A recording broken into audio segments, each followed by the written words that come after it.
A good evening, everybody. How are you? Yes, GameStop earnings are here. They came out after the bell. Let's break it down. We got a little bit of option flow. We'll take a look at some of those call debit spreads that were open on Monday ahead of today's earnings and after hours. And today, believe it or not, if we take a look actually at the call premium today, it was pretty light. Net call premium ended up right around 200,000 for the day. Total premium for the day about 35 million. But then net call premium was actually pretty light, and net put premium was down today. If we pull up the chart here on GameStop, we look GameStop closed right there at 3016 and above. You know, some of our SMAs and some of our EMAs, and we've been highlighting these ongoing through some of our videos here. So let me pull up here the daily chart. We'll jump into the earnings because I wanted to go through the 10Q before I put out the video. I wanted to drill into that, take a look at when did they buy Bitcoin? Did profit margins change? Had the push to collectibles, which we saw last year when they partnered with PSA. Had there been continued momentum, which there was, and we'll get to that during the earnings. But we look at the GameStop here, nice close right above the 9 EMA if you look over there in your top left corner, and then your 21 EMA right there, 2960. The 9-day EMA at 3009 with GameStop closing right there. Let's see, what was the close on that? 3015, 3016, 3015 today, right there. And right there, just shy of the zero point 0.5 Fibonacci and just above the 382 daily fib level, which was 2954, and then today's low, 2966. So, we saw that golden cross in early May, got some people excited, had a little bit of volume here. At the end of May, we saw that nice rally, nice cool back down, and here we were in March. During the last earnings, we had shot up to the high of 2980, came back down the following day, March 27th, because GameStop announced they were going to sell 1.5 billion worth of notes. So that money had to come off the table somewhere. And then it's been a rally and some consolidation and a little bit of volatility. So volume today a little bit higher than yesterday. And if we look here at that initial reaction to earnings this afternoon, we can see here we got down, what was that low? 28.27, and then tested that again, 28.30, and then GameStop around 29.12 here at the time of recording, which is about 45 minutes until the market closes for the after hour session. So yeah, the initial reaction there, GameStop, up, down, and then boom, here it is, 29.08. So about a dollar less than it was trading before the closing bell. So not bad in that regard. Well, what's happened? You might say, well, what was going on? Well, I'll tell you what. What's good to see is there wasn't a lot of YOLO call options into earnings today. I like to see that. Why? Because it shows the retail investors are growing in that regard, learning how to play that volatility and using it to their advantage. So it was kind of pleasant to not see a bunch of chasing YOLO, call options for today. So we'll take a look at that because I kind of like where the stock is at. I think what you saw with your initial reaction, was algorithm driven across the headline. I posted this on X a little bit ago, and we're going to break down the earnings as well. Net sales were 732.4 million for the period, compared to 881 million a year ago. So in the same quarter a year ago, it was 881 versus 732. Algorithm doesn't like that. It looks at it like, well, they sold less and less net sales than they did a year ago. Okay, sure, you can argue that, and that would be correct. And then the SG&A, so selling, general, and administrative expenses, were 228 million for the period compared to 295 million in the prior year quarter. So that's better in that regard. Operating loss was 10.8 million for the period compared to operating loss of 50.6 a year ago in the same quarter. So this first quarter operating loss includes some impairment charges related to GameStop. We talked about, and you've seen their press release winding down their international operations. So you have some of those impairment charges relating to the restructuring in that regard. But I like to see the net income of 44.8 for this period, yes, compared to a net loss. So a year ago in the same quarter, they reported a loss of $32.3 million, but in this quarter, they reported a net income of 44.8 million.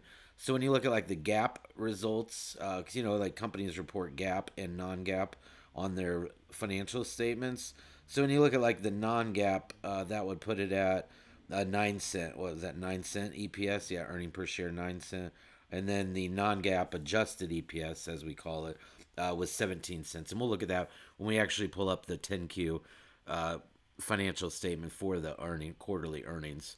So we like to see that, the net income positive, and then cash equivalent. I know a lot of people were all eyes were on that. We're 6.4 billion at the close of the first quarter, compared to the 1 billion at the close last year. So a year ago at this time, GameStop had a billy in the bank. Now they got 6.4 billion in cash equivalents, and marketable securities. Now they're fully done with Canada as of May 4th. So they've completed the divestiture of Canada on May 4th. They went ahead and highlighted that, and they did let us know, a week ago, when they had posted that they had bought Bitcoin, but we wouldn't know. Well, we thought we wouldn't know. Well, we didn't know at the time when they posted when they bought. I know there was a lot of speculation, and that was driving sentiment in that regard. I think a lot of people were hoping they had bought the dip, when in fact they had started buying the Bitcoin between May 3rd and June 10th. So if we pull that up here, let's look at. I want to look at the Bitcoin. We'll just pull up the daily chart here for that. And the reason is we want to look. We want to look at. Let's see here, BTC, USD. I don't usually look at crypto on here. So we have, but I just want to see Bitcoin, just standard Bitcoin here. That's just the ETF. That's a stock. That's a crypto. I don't want to look at it comparing itself. Okay, let me see here. What is happening? Those are futures. This is not what I want. I, let's see here. Bitcoin CC. Bitcoin USD. Anyway, I don't think that'll matter either. That's all futures there. So I'm not sure. I'm using my. Oh, here we go. Crypto. BTC USD. I just wanted to try to find something reliable in that regard. So here we go. Now I want to pull up there the daily. We'll pull that up and we'll go to the May 5th, because I know a lot of people are like, hey, what's going on? When did they buy? When did they sell? I know there was some not concerns, but people were wondering. So they said they bought the Bitcoin between May 3rd and June 10th. All right. So May 3rd. Here we go. May 3rd right here. So we had a high of 96,974 and a low of 95,765. So they started May 3rd through June 10th. Okay. So they didn't get it in. Mind you, they made an adjustment to their investment policy right here, which I think led a lot of people to believe they might have loaded the dip, which I honestly thought they might have in that regard, because they were selling debt through the convertible notes. They talked about adding Bitcoin to their investment policy. So truthfully, Bitcoin dipped there, 75 that first week of April, down to 74, 75. I figured that they would jump all over it, but according to their earnings, they didn't start getting in until May 3rd and June 10th. So if you look at that here, May 3rd, like I said, 95. I mean, it depends when they bought the bulk of it. I mean, if they've been still actively buying, I mean, we know they announced the 4710. What day was that? Let's see here. I had posted it was like last week, I think. It was just shortly before earnings. But anyway, so that would be the day that they had posted that they. Let me pull that up here while we look at that. That way we got the most accurate information. Yeah, they announced that they had done the purchase on May 28th. So this says purchase between May 3rd and June 10th, which is just of today's date. But they had let us know as of May 28th that they already had it. So we have to take that into consideration, that they bought between May 3rd, sometime between May 3rd, as they told us, and May 28th when they announced their press release that they owned it. So that would put it right here. So, I mean, yeah, anywhere between here, 95, and the 28th, 109. So, yeah, I'm not sure. I mean, I don't know what their average is. If their average is 100,000 a coin, so they're up 9,000 a coin. They're up about 10% on their purchase. So, not a lot in that regard. So, I'm not sure. That might be the reaction to the stock. There might have been some people that had feelings about the Bitcoin. So the Bitcoin just being in the headline and in the algorithm could be trading the news in that regard. But yeah, the stock's 29.06, like a dollar, currently a dollar less than what it is than what it was at the close. Um, so we look at the flow and then we'll jump over into the earnings. So that way we can get you a nice organized video here. So we look at like some of the top impact to the chains. What was driving some of that impact. Uh, you know, price to the stock. We'll take a look at some of that. We see the $30 calls, some of these $24 calls. I did see some of these spreads as well. Let's see, 30s for June 27th coming off the table. Some more of the in the money puts. We saw those as well. Some of that call debit spread. Someone had actually ran a call credit spread. They were kind of bearish. And then we saw some call debit spreads as well. So we take a look like where the bulk of the premium was actually spent today on GameStop ahead of the option flow, or pardon me, ahead of the earnings report. We'll pull that up here so we get you the most accurate data here. We take a look at that was the $30 calls for this week expiry. Now there was some of the multi-leg, but about 2.1 million premium today. Now this was split between buyers and sellers. Some were buying, some were selling here, buying them back, buying here, selling. The reason I say that is the volume about 4,500 ask volume and about 6,200 ask volume. So about 12,000 volume today, and about 2 million in total premium. So we'll see what carries over into open interest yesterday, but kind of just a mix there between buyers and sellers, speculators. On a short weekly call option, and then the 30s also about 1.94 in total premium for the $30 calls for next week, which will be the June expiry. Now, some of these I believe came in as a multi-leg transaction. Right before the close, we saw some activity near 2 million in premium and about 9,000 in total volume today on those contracts, with about 6,000 at the ask coming through right around the end of the evening. So right before the close here, you can look, GameStop kind of moved back up to 30 into the close there, and then you got some more of that call activity. Could have been market makers buying stock to lift the price, doing some hedging, inducing some of that call buying just to burn some of that volatility in IV tomorrow at the open. Because the implied move today was roughly around 10% for the stock. So I think you saw about 6% down after hours. And then even now, time of filming, the stock's down 4%. So we'll see what it actually does tomorrow once the market opens. And we have some more, once the option market opens, the full stock market opens in that regard. So about 2 million in that regard. Let's see if some of those come through. If some of those were, I believe, because some is tagged as multi-leg. So we're going to take a look at some of those here. So we're going to sort it out by premium because, like I said, I did believe that was correct. I did believe I saw some of those multi-leg, and they're denoted here. If you use something like Unusual Whales, it'll give you real-time option data for every single order. So you'll get the denotion that, it was a multi-leg transaction. And then we can break it down because it's very granular, and we're able to see what other transactions these were tied to.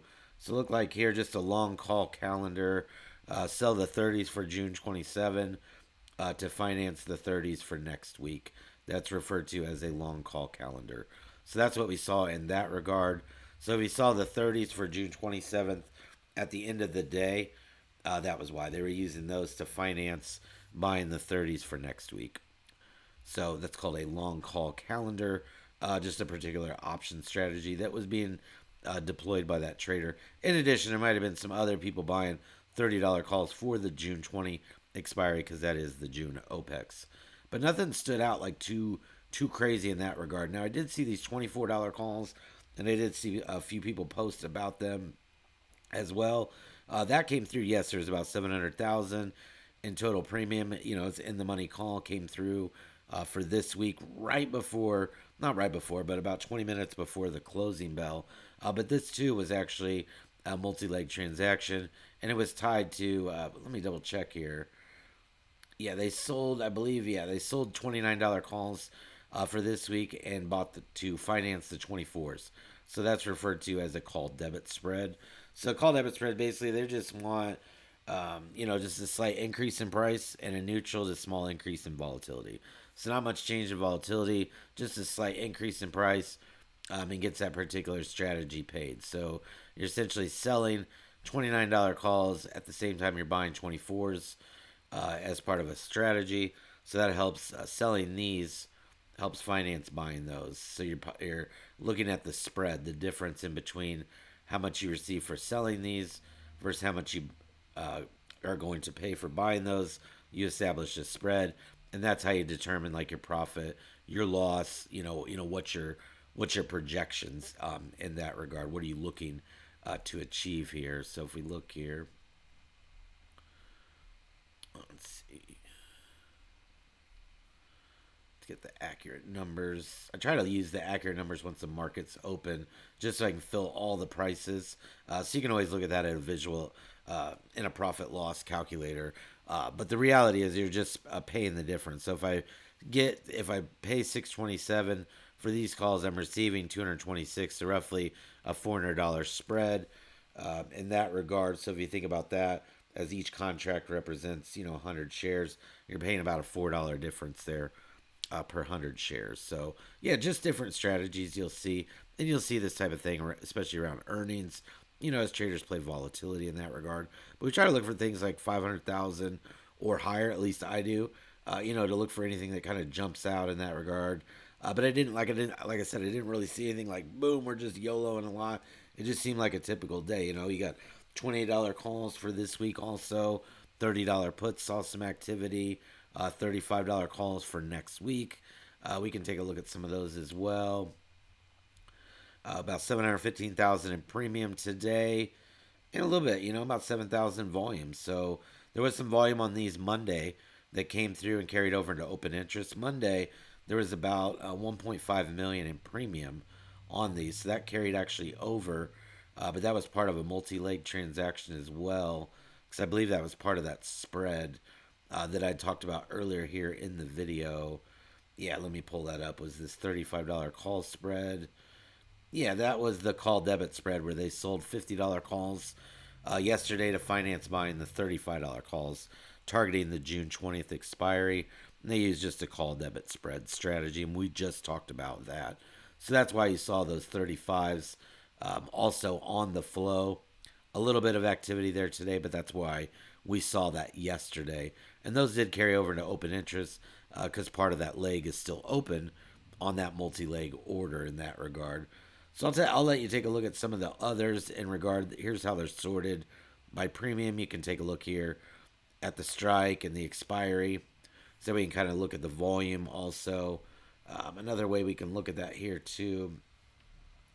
We'll pull this up here. And then we'll jump over into earnings as we wrap this up, so we can take a look at that 10Q. Just a couple of things I wanted to highlight and talk about. Something I talked about last year with the increase in collectibles, seeing that kind of trick along, and we're seeing that again. So, and then your highest volume contracts today was the 30s for this week and part of the 50s. But like I said, that 30 and 50s for June was part of, or for next week is part of that call debit spread as well. So you can see the volume. So the premium today, net premium was positive in that regard, about 786,000, and total premium about 35 million. So kind of like a normal day in that regard. Traders might have been, a little relaxed on the option side of it this morning as well. So saw some of the $25 puts and $30 puts for this week come through as well. So let's look at those 25s. Let's see here what somebody might have done there. A little bit of a multi-leg, because I wouldn't think you just buy 20 out of the money puts like that. You might though. I mean, it's about 100 grand worth. So yeah, we saw some of that. The $30 puts. Let's see, at the time of filming the video, stock's 29.10, 29.06, so down about $1. These are essentially in the money. It's about 750,000. Again, buyers and sellers on those puts, so nothing too crazy. But let's jump over to the earnings. I wanted to talk about and take a look at some of this stuff here. We'll break that down. This is it's linked from the page. So this is just the quarterly filing, the 10Q, and then the 8K is basically the press release that contains this information from GameStop. So we're looking at that quarterly filing here on the SEC website here. We'll take a look at, let's see, there's your cash equivalent there, your 6.4 milli roughly, 6.4 billy, pardon me, there. Total assets always equal your liabilities. Anybody take accounting back in high school or college? They might have. So here was our 9 cent earnings there per share. Net income per share 9 cents.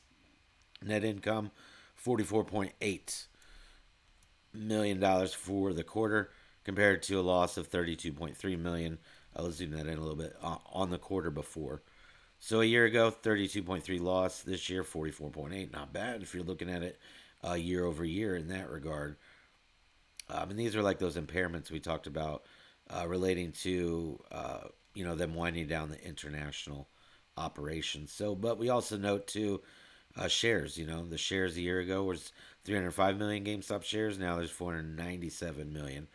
That's the diluted, and then basic here 447. So 305 million shares to 447. So yeah, there has been some share issuance as well in that regard.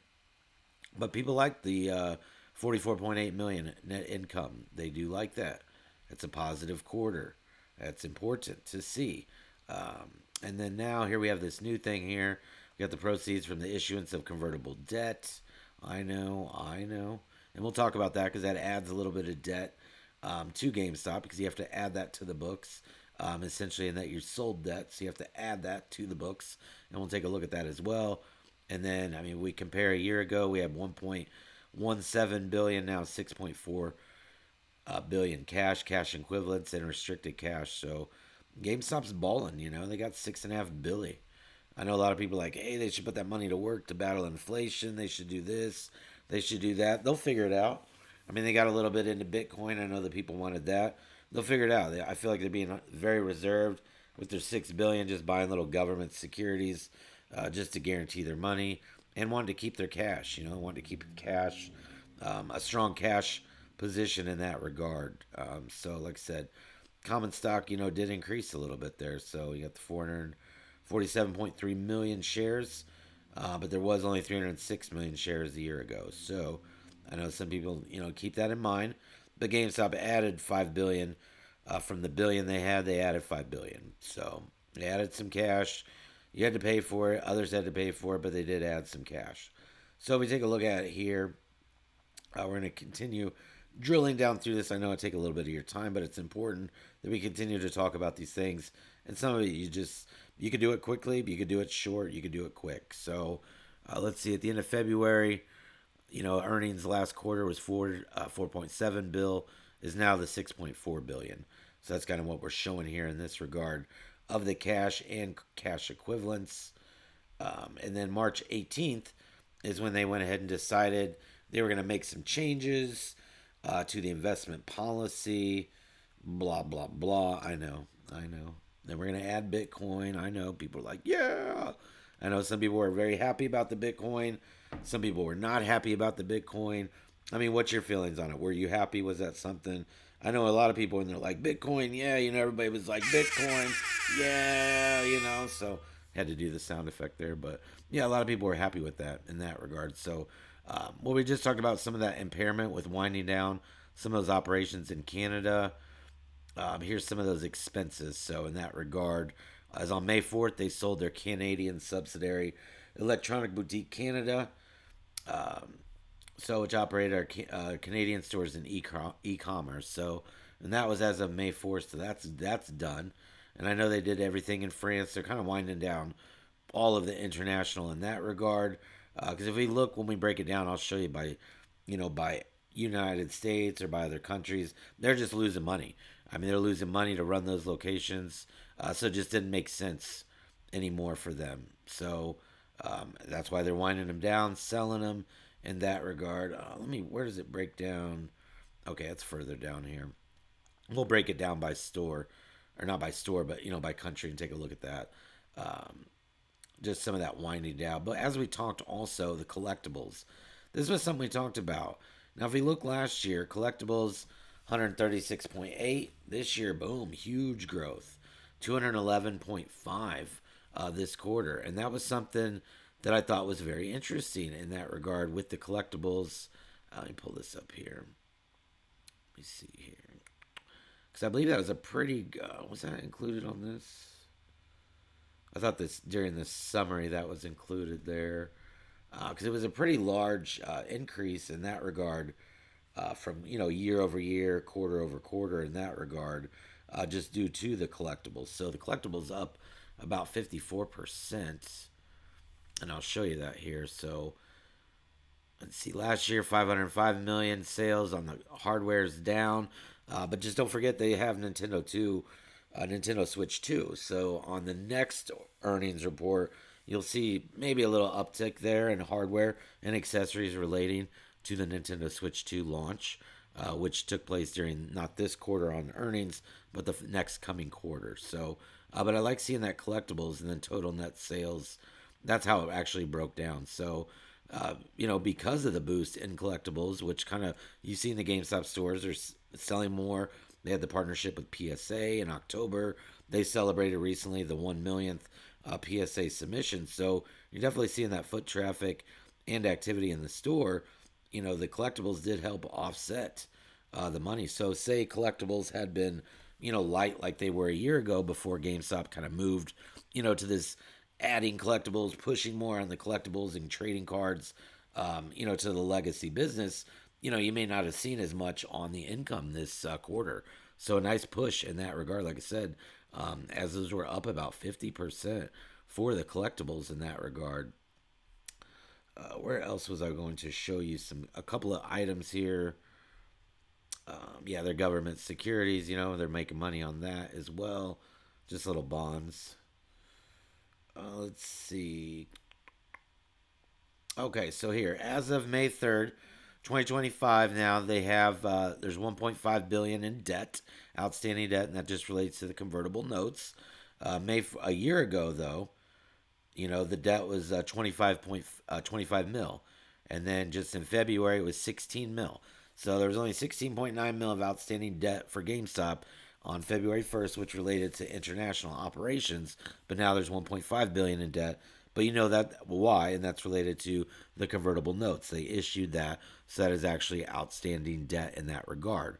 So the total outstanding debt includes the million and short-term debt as of May 3rd, and then these are like the respectively. So that 15.7 million of the debt related to the French disposal and 11 million is short debt. That was added on the balance sheet, the consolidated, condensed during the first quarter. So that was related just more of them winding down those international. But when they sold, like I said, when you sold the 1.5 billion, that come over as outstanding debt. That's how balance sheet works. But everyone I think knew that in that regard, and everyone knew about the convertible notes, and the conversion rate, and a lot of that's kind of re-highlighted there in the quarterly statement as well. Let's see here.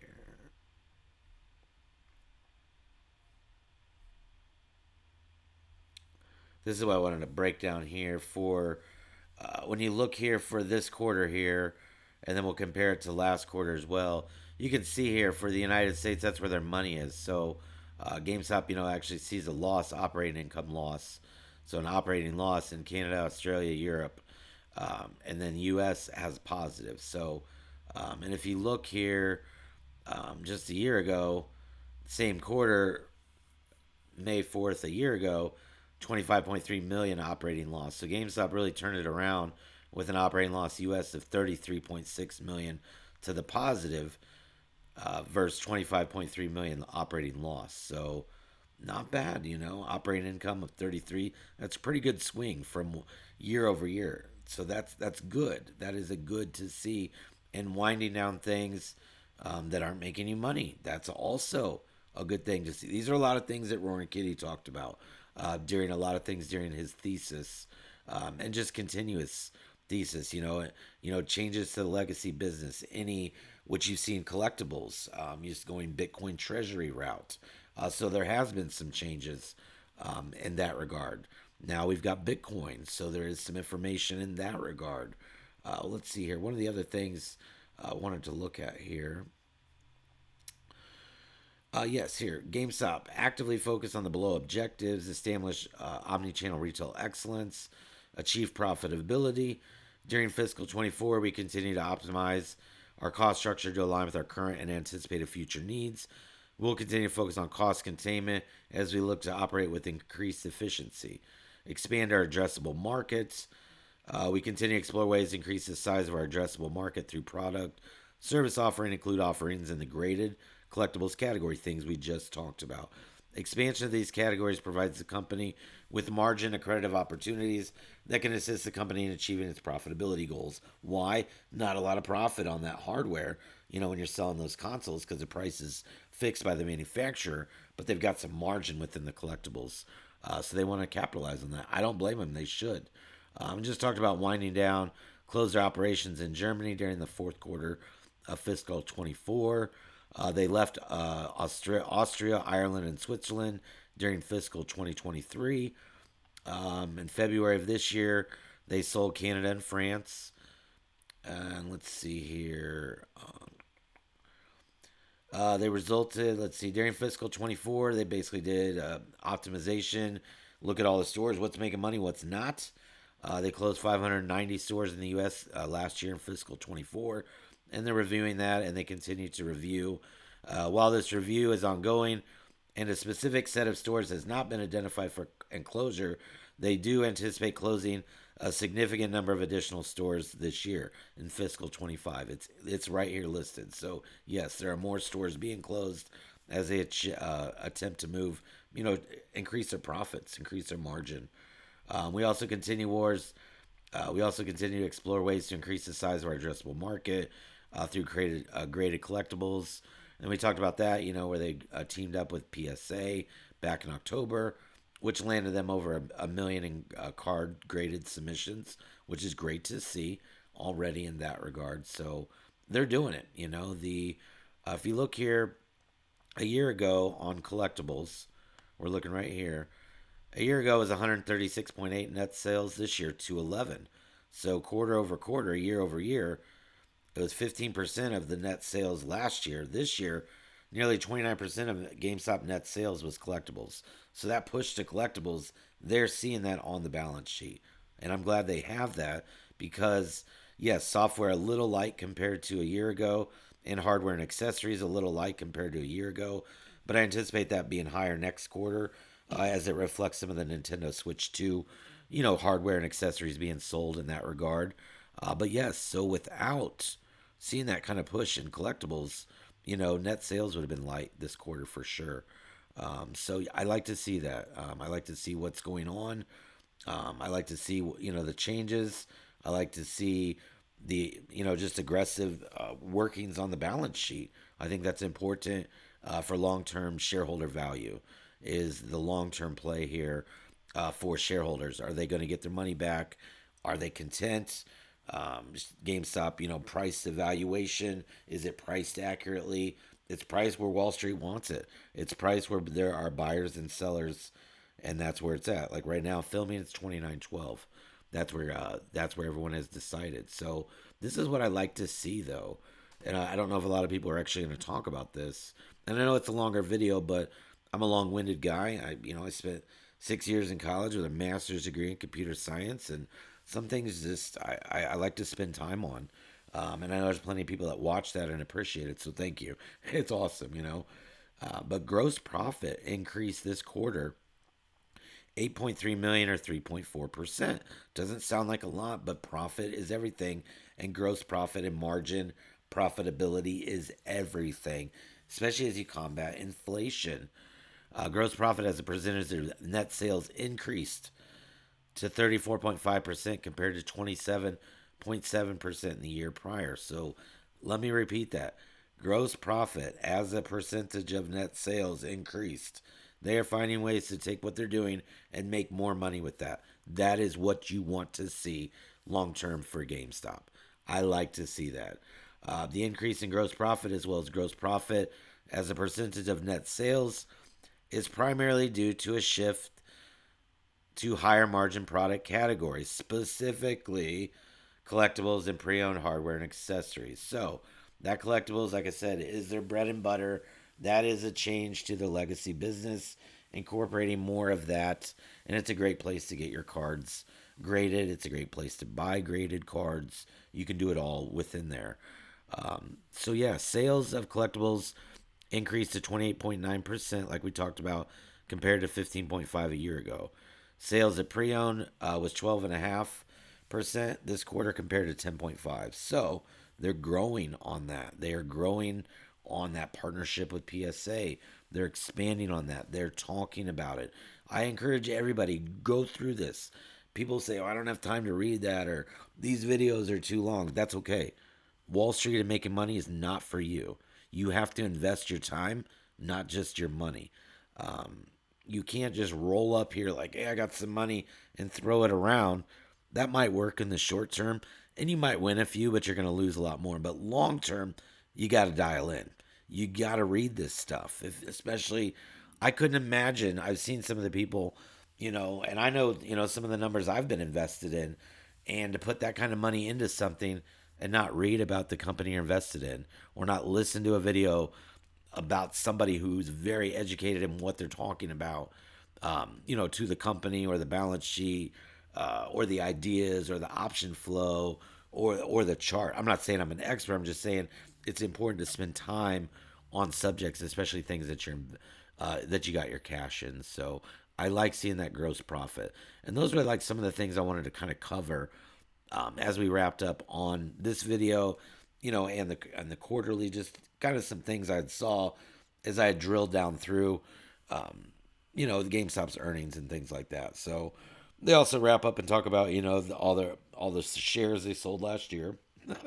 Wasn't that wild when they sold all those shares? I know they made a ton of money off that. They had to bring it in. They sold the notes this year. Used a little bit of cash, bought some Bitcoin.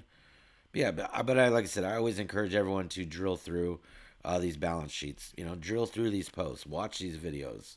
Run it through Chat GPT if you want. Yeah, you could do that too. That way you get a summary. You can do that. And they talk about here risk relating to our outstanding notes. We've incurred substantial indebtedness that may decrease our business flexibility, access to capital, and or increase our borrowing costs. And we still incur substantially more debt, which may adversely affect our operations financial. So it's kind of like boilerplate language in regard to them issuing the 1.5 convertible notes. Just remember that's debt. That's got to go on there. It's got to be paid back one way or the other through shares, etc. Whatever you're going to do, a conversion. But yeah, make sure you read all of this. It's important. I would do that. Looks like a few insiders adopted a couple trading plans this year just to sell a little bit of shares. Looks like Mark Robinson is looking to unload 11,000 shares. Nothing. I'm not going to say how many shares. Anyway, Daniel Moore, he sells it here and there. He's their accounting guy. 5,000 shares. Yeah, I mean it is what it is. But yeah, I encourage you to take a look at that. We went through the option flow. We went through the video. Let's see, GameStop at the time right now, before we wrap up the after hours session here, 29.12, so it's down a buck. No need to lose your mind. Stock's pretty good spot. Does anybody remember where the stock was a year ago? I do, because we were covering the option flow. We made a killing on call options last year. That was just great. But yeah, GameStop. Let's see where we're at. Let's see. Today's June 10th. Okay. Where are we at, June 10th? Let's see. June 10th. Where are we at? Right here? It's right here. So we're up a little bit. What, 20%? $5? What's wrong with that? Nothing at all. After all that dilution, essentially, and share issuance, taking the shares outstanding from 300 million to 450, adding 1.5 billion in notes, buying Bitcoin, all that has taken place over the last year. It's still up 20% from a year ago. Hey, that's how I feel about it. It's been a great stock to trade.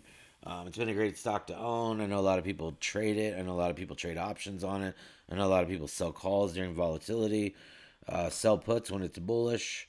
There's a lot of ways we've talked about. I've highlighted many different strategies through video on X, etc.